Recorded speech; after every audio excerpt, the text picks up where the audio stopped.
สบายดีสบายดีสวัสดีพ่อแม่พี่น้องกราบทักทายสบายดี FC เบิร์ดสุผูสุคนเด้อ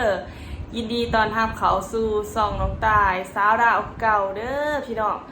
มื้อนี้น้องตายก็จะมาตอบคำถามและมาชี้แจงเนาะทุกคนก็คือน้องตายมา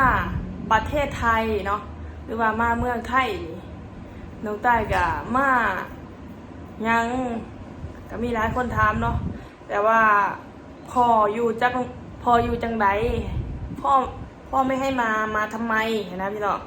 ก็คือน้องตายจะมาตอบในคลิปนี้คลิปเดียวเลยเนาะแล้วก่อนอื่นก็ฝากกดไลค์กดแชร์กดติดตามเพื่อเป็นกำลังใจให้น้องตายเด้อถ้าอยากสนับสนุนผักบนโฆษณาแล้วพี่น้องที่ว่าสามารถส่งซุปเปอร์แต่งได้เลยเนาะก็คือน้องตายมาเมืองไทยมาทำงานก็คือถ่ายคลิปนี่แหละเนาะพี่น้องงานน้องตายก็เป็นงานนักก็เป็นถ่ายคลิปเนาะถ้าว่าน้องตายบ่มากก็บ่ได้เนาะเพราะว่าพ่อเนี่ยพี่น้องพ่อน้องตายก็ป่วยก็คือน้องตายถ่ายโรคนั่นแหละแล้วบัดนี้อยู่บ้านมันก็บ่ได้เฮ็ดหน้าเนาะบ่ได้เฮ็ดให้เฮ็ดหน้าน้องตายก็ได้ตัดสินใจเนาะมาเมืองไทยตอนทับอินนั่นโทรศัพท์น้องตายมีปัญหาก็คือล็อกเนาะพี่น้องโทรศัพท์ล็อกก็ได้ว่าสิเอามาปลดล็อกอยู่เมืองไทยเนาะเพราะว่าอยู่ดาวเพิ่นก็เฮ็ดได้อยู่แต่ว่าราคาค่อนข้างแพงเนาะพี่น้องน้องตายก็ได้ตัดสินใจเนาะมาไทยเพื่อมาซ่อมแต่มันซ่อมก็ไล่อยู่เนาะทุกคนแต่ว่ามันก็ราคาแพงคั่นแหละน้องตายก็ได้ตัดสินใจเนาะตัดสินใจซื้อเครื่องใหม่เด้อก็คือโทรศัพท์เครื่องนี้ก็เป็นเครื่องใหม่เนาะบัดนี้ถามว่าพ่อเพิ่นให้มาบ่เพิ่นก็บ่อยากให้มาแต่ว่ามันจำเป็นเนาะทุกคนน้องตายต้องดิ้นรนเพื่ออนาคตแท้ๆถ้าว่าสิอยู่นำพ่อนำแม่มันก็สิบ่มีเงินซื้อยาให้เพิ่นมาสันซาเนาะน้องตายต้องมาหาเงินส่งให้เพิ่นซื้อยาถามว่าอาการพ่อเป็นจังไดอาการพ่อก็ดีขึ้นเพราะว่าถือคอร์ดาฟิลล้างสารพิษเนาะทุกคนก็คือค่อนข้างว่าสิแพงเติบเนาะยาพ่อก็ขวดละ1,000 บาทพี่น้องขวดใหญ่ 1,200 เนาะขวดน้อยก็ประมาณ400ซึ่งว่าอยู่ปากเซ่ก็คือไฟเพิ่นไหนห้ามให้พ่อว่าไผกินก็ถือเนาะก็ได้ว่าตัดสินใจเอาให้พ่อลองเบิ่งบัดนี้หลังจากพ่อลองเนาะเพิ่นแล้วก็น้องตายก็ได้ว่าถ้าอยู่บ้านเฮาบ่ได้เฮ็ดหน้าแซงมันก็บ่มีรายได้ถ่ายคลิปก็แบบว่ามันบ่มีบอลถ่ายได้นะพี่น้องเพราะว่าอยู่แต่ให้แต่หน้าก็ได้ตัดสินใจมาประเทศไทยนั่นเองส่วนว่าพ่อให้มาบ่เพิ่นก็ให้มาเนาะแต่เพิ่นก็เป็นห่วงแน่นอนอยู่แล้วว่าพ่อต้องเป็นห่วงลูกสาวเนาะเพราะว่ามาคนเดียวน้องตายตัดสินใจขึ้นมาคนเดียวเนาะพี่น้องตอนทำอีทน่ะมาอยู่น้ำอ้ายเนาะหรือว่ามาอยู่น้ำพี่ชายก็คืออ้ายน้องตายนี่แหละอยู่กับเมียเพิ่นเนาะเพิ่นก็แบบว่าเขาแบบว่าเขาบ่เข้าใจกันเขาผิดกันนั่นแหละน้องตายก็เลยว่าย้ายห้องออกมาอยู่คนเดียวเพื่อความสบายใจเนาะพี่น้องตอนนี้น้องตายก็ย้ายหอออกมาอยู่คนเดียวเนาะมาอยู่น้ำเอื่อยแต่เอื่อยเพิ่นย้ายออกแล้วน้องตายก็ได้ว่าย้ายต่อน้องตายก็ได้เช่าต่อเนาะแต่น้องตายบ่ได้มาเฮ็ดงานบ่มีคนถามหลายเนาะน้องตายยังบ่ได้หางานยังบ่ได้เฮ็ดงานเด้อตอนนี้ก็มีแต่แบบว่าถ่ายคลิปอย่างเดียวเนาะพี่น้องเลาะถ่ายคลิปอย่างเดียวในวันนี้เนาะแต่ก็มีหลายคนถามว่าน้องตายพักอยู่ไสอันนี้น้องตายก็ต้องขอโทษขออภัยด้วยพี่น้องน้องตายบ่สามารถบอกได้เนาะเพื่อความ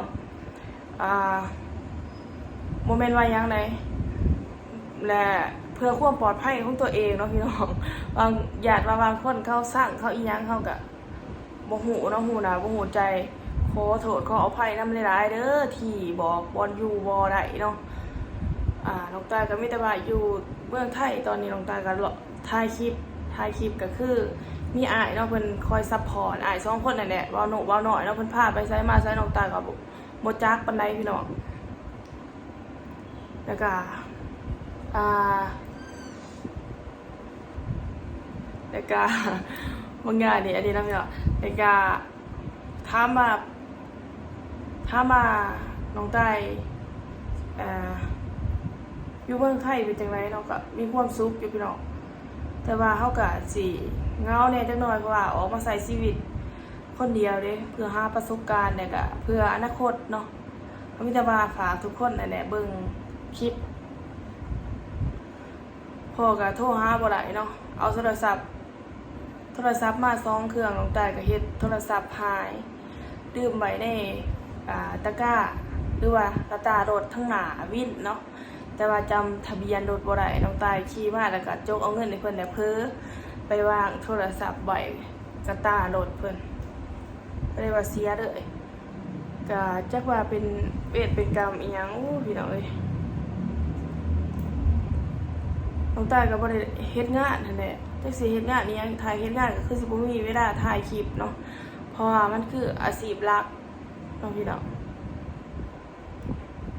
อาชีพหลักอาชีพรายก็บ่หลายพอได้ใช้น้องใต้ก็ย้ายห้องออกมาอยู่คนเดียวห้องก็ถือเดือนนึง3,000เนาะมีเตียงมีอีหยังเรียบร้อยอยากโทรหาพ่อก็บ่ได้โทรเนาะโทรศัพท์ก็บ่มีทางบ้านเดี๋ยวน้องใต้เก็บเงินได้ก็สิซื้อโทรศัพท์ส่งให้เพิ่นเนาะ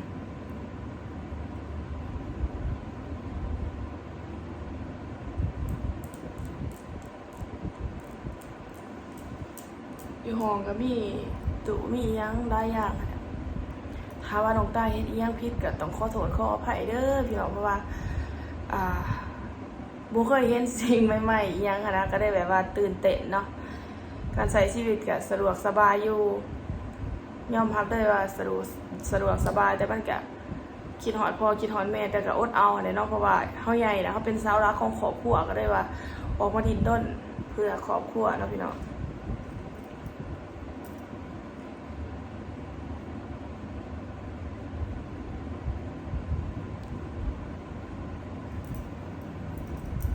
อยากให้น้องใต้ไปบอลได้ก็บอกเนาะแต่ว่ามันก็สิอยู่พี่อีหยังทุกอย่างเนาะพี่น้องต้องใส่เงินแต่น้องใต้ก็พยายามประหยัดใส่อยู่การเดินทางก็ต้องใส่เงินเนาะไปขึ้นรถไฟขึ้นอีหยังก็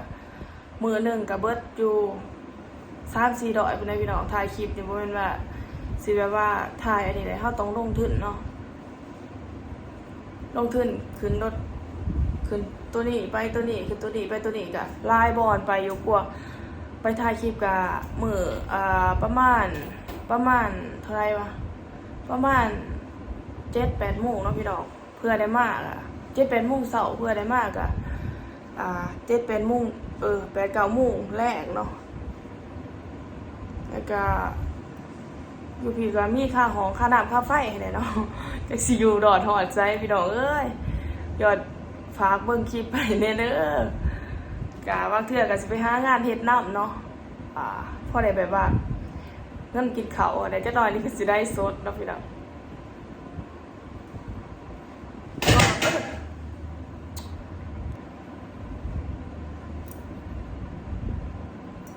ก็มีแต่ว่านี่แหละเนาะพี่น้องชีวิตของสาวลาวมาใช้ชีวิตอยู่ประเทศไทยย้อนน้องตาก็สิพยายามอัปเดตให้เบิ่งเนาะการใช้ชีวิตว่าเป็นจังไดเนาะพี่น้องจังน้อยน้องตาสิลงไปไปซื้อของมากินนี่แหล้วเนาะอยู่คนเดียวก็สิเงาๆแน่จักหน่อย